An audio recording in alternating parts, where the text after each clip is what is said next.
皆さんはこのシンボルについてご存知だろうか。1947年、世界終末時計というものが発表されました。きっかけは原子力科学会報において共同主任編集者であったハイマン・ゴールドスミスが雑誌の想定となった会報の表紙を芸術家であるマーティル・ラングズドーフに依頼したことから誕生しました。マーティル・ラングズドーフは核戦争という文明の危機と向かい合ったこれら科学者の切迫した危機感を分かりやすく人々に伝える必要性を認識し、アナログ時計の針として科学者からの会見を視覚的に訴えるアイデアとして考案しました。では、この世界終末時計は実際にどのように機能しているのか、その実態に迫っていきましょう。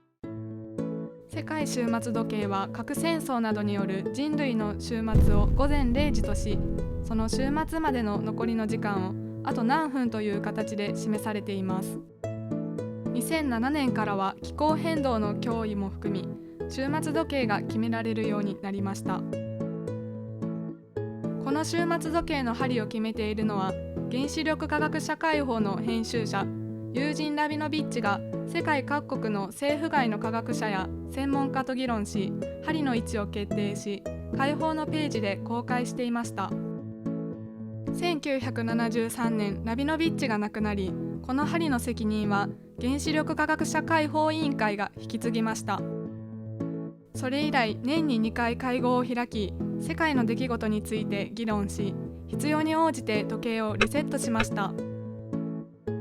また、理事会は原子力技術と気候科学に関する深い知識を持つ科学者やその他専門家で構成されており、政府や国際機関に専門家の助言を提供しています。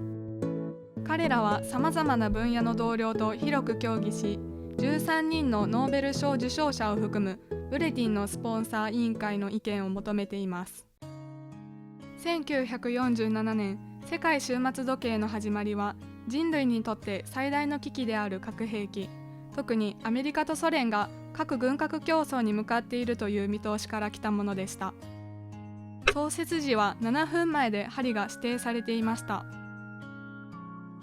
それから数年後、1953年、アメリカとソ連の水爆実験により針が2分前となり、一気に危機的状況に追い込まれました。そして10年後の1963年、アメリカとソ連は部分的核実験禁止条約に調印したことにより、終末時計は12分前に針を戻しました。一度遠ざかった針は1968年、フランスと中華人民共和国が核実験成功したことにより、針は7分前へと逆戻りしてしまいました。そんな中、アメリカとソ連には進展がありました。1972年、第一次戦略兵器制限交渉と弾道弾迎撃ミサイル制限条約を締結させることとなったのです。この出来事により、終末時計の針は12分前に戻るきっかけとなりました。1974年、アメリカとソ連は第一次戦略兵器制限交渉に続き軍縮を試みましたが難航し、マーブと呼ばれる弾道ミサイルの配備が行われました。一方、インドでは最初の平和的核爆発に成功したことが明らかとなり、終末時計は9分前となりました。長年続いているアメリカとソ連による関係は交渉が停滞していました。また、国家主義的な地域紛争が繰り広げられ、テロリストの脅威が増大しました。その傍らではイラン・イラク戦争が繰り広げられており、時計は7分前を指しました。1984年、ソ連とアメリカの関係は一気に緊張感が高まり、軍拡競争が激化しました。7分を指していた時計の針は一気に4分縮まり、3分前を指すこととなりました。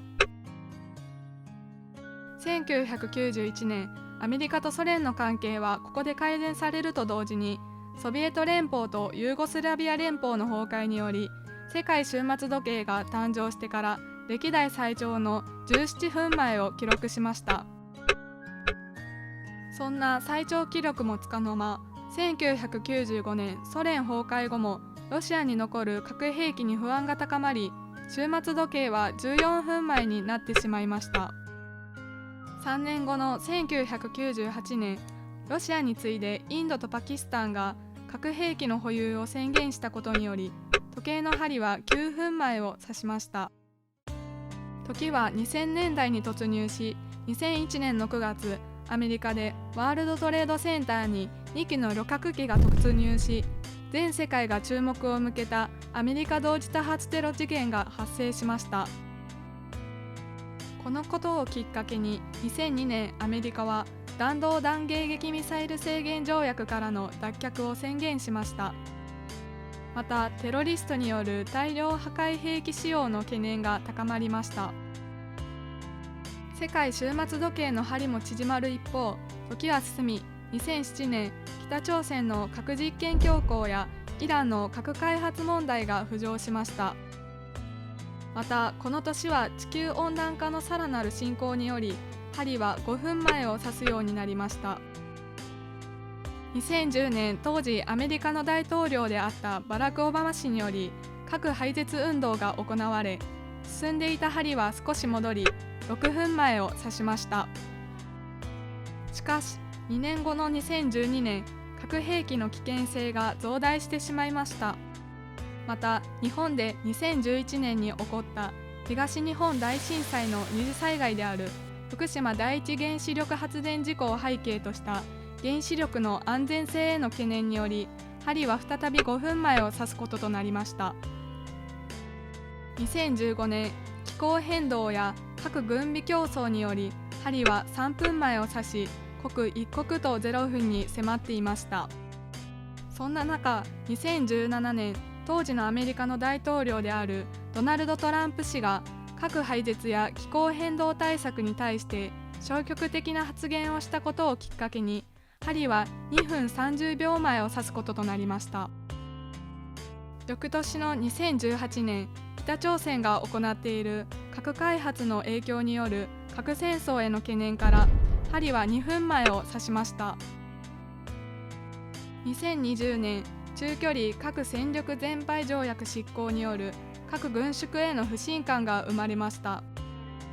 また、アメリカとイラン、アメリカと北朝鮮の対立、宇宙サイバー空間上などにおける軍拡競争の激化や気候変動に対する各国の関心の低さにより、針は100秒前を指すこととなりました。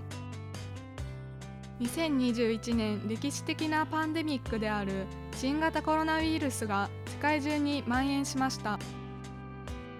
また、各国政府・国際機関が核兵器や気候変動という文明収支の危機に対して対応する準備ができませんでした。よって針は100秒前のままとなりました。そして現在2022年、北朝鮮のミサイル発射やウクライナ情勢などにより世界の脅威が増加しています。そして現在でも核戦争や気候変動などの課題に向けた準備が不十分です。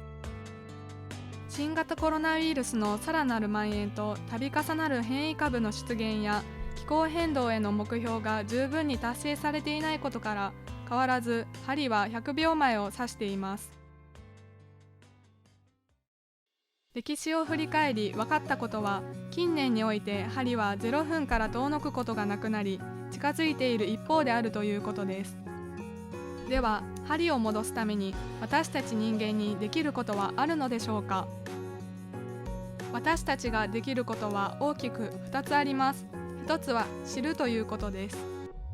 終末時計は世界の終末までの時間を分かりやすく私たちに示してくれます。また、時間発表の瞬間では多くのメディアでも取り上げられるので、ぜひ目を向けていただきたいです。2つ目は行動することです。2020年の終末時計の背景として、政治指導者の関心の低さが取り上げられていました。これは政治指導者だけでなく、私たち一般人も含まれます。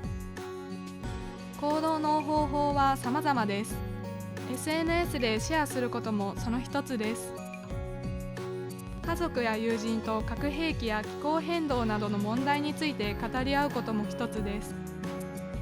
日本では唯一原爆を投下された町である広島からの声として、原子力科学者会報に広島県知事の寄稿文が掲載されるなど、さまざまな取り組みが行われています。皆さんにもできる行動は必ずあります。皆さんが知ったことを行動に移してください。そうすることで世界の終末を知らせる時計の針は0分から遠のくはずです。